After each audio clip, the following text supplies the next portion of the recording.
औरत को दर्द नहीं होता। ये कहानी रिया की है, जो कि एक बड़ी बिजनेस वुमन है। उसको किसी के दर्द से कोई फर्क नहीं पड़ता। उसके लिए अपने काम से बढ़कर कुछ नहीं। ये क्या बना रखा है?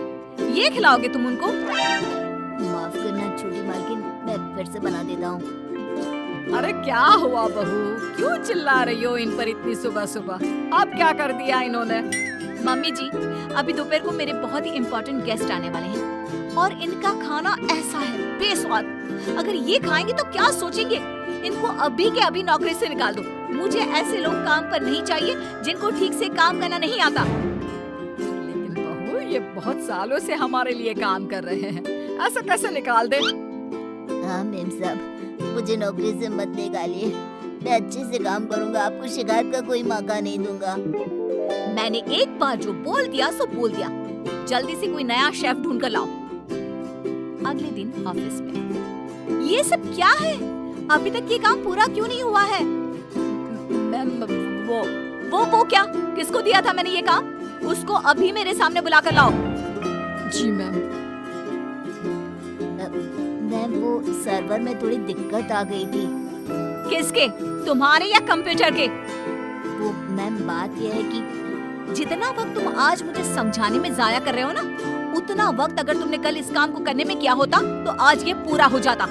तुम्हें नौकरी से निकाला जाता है। मैम प्लीज ऐसा मत करिए। मेरे छोटे छोटे बच्चे हैं, अगर मेरी नौकरी चली गई तो।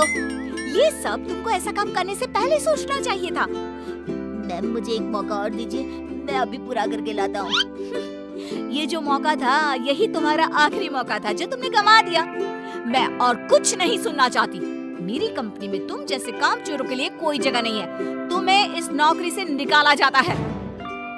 शाम को घर पर, मैंने सुना आज तुमने फिर किसी को नौकरी से निकाल दिया। अरे हमारी पॉलिसी है ना, हमारी कंपनी लोगों के इमोशंस का भी ध्यान रखती है। इमोशन कुछ नहीं होता। कमजोर होते हैं वो लोग जो ऐसे काम करते हैं। और नौकरी से निकाल दिया तो इसमें कोई नई बात नहीं। जिस तरह घर को साफ करने के लिए गंदगी बाहर फेंकनी पड़ती है, उसी तरह कंपनी को आगे बढ़ाने के लिए यूजलेस लोगों को कंपनी से बाहर निकालना पड़ेगा।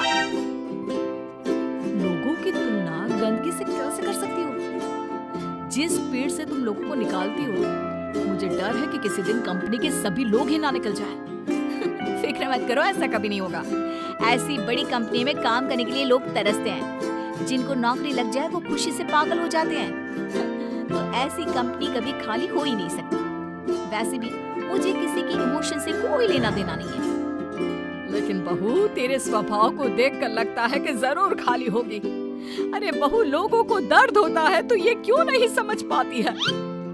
मम्मी जी, आप कब आई? आपको क्यों ऐसा लगता है? दर्द वर्द कुछ नहीं होता। कम से कम मैंने तो इस दर्द नाम की चिड़िया को कभी फील ही नहीं किया। क्योंकि बहू तो दूसरों की भावनाओं की कदर नहीं करती।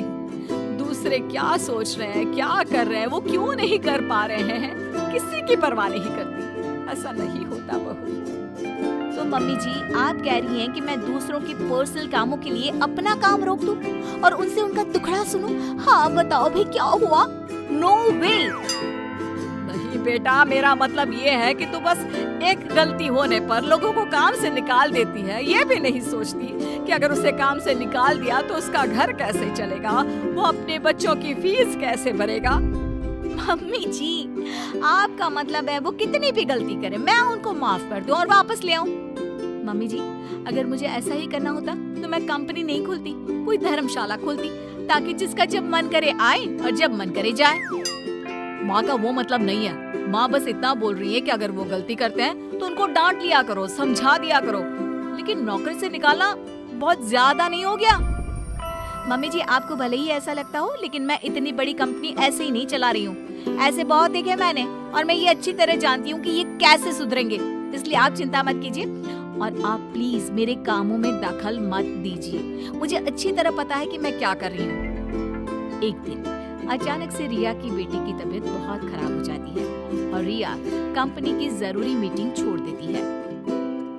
बहू, तू यहाँ क्या कर रही है? तेरी तो बहुत जरूरी मीटिंग थी ना? मम्मी जी, आप ऐसे समय में मीटिंग की बात कैसे कर सकती हैं? और मेरी बेटी कहाँ है? क्या हुआ है उसको? डॉक्टर ने क्या कहा? क्यों अचानक से बेहोश कैसे हो गई? उसका बीपी लो हो गया था, जिसकी वजह से वो चक्कर खाकर गिर पड़ी और उसको थोड़ा बुखार भी है। अच्छा हुआ, कोई ज्यादा घबराने वाली बात नहीं है, मैं तो डर ही गई थी। और बहू तेरी मीटिंग, उसका क्या हुआ? तुझे तो भारी नुकसान हो गया होगा।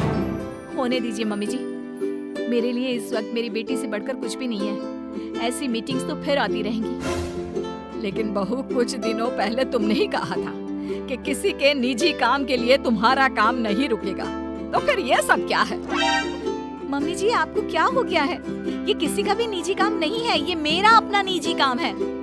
वही तो बहू, जब तुम्हारा काम था तो तुम सब कुछ छोड़कर यहाँ आ गई, और तुम चाहती हो कि दूसरों के घरों में कितनी भी परेशानी दिक्कत आ जाए, वो उसको छोड़कर अपने काम को पहली ड्यूटी समझे। लेकिन वही चीज अगर तुम्हारे साथ हो तो तुम अपनी पहली जिम्मेदारी अपने परिवार की तरफ समझती हो, उसके बाद तुम्हारा काम। ये कैसी नाइंसाफी है? उनके साथ तुम करो तो ठीक और वो करे तो गलत। आप सही कह रही हैं मम्मी जी, मैंने ये बात कभी समझी ही नहीं। अब तो समझ गई ना? अब से उनके साथ कुछ ऐसा मत करना, उनकी भी परेशानी समझने की कोशिश करना। हाँ मम्मी जी, अब मैं सब समझ गई हूँ। मुझे अपनी गलती का एहसास हो गया है।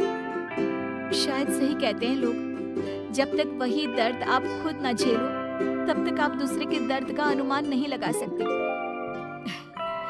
मुझे ये देखकर अच्छा लगा बेटा कि तुम्हें बहुत जल्दी अपनी गलती का एहसास हो गया।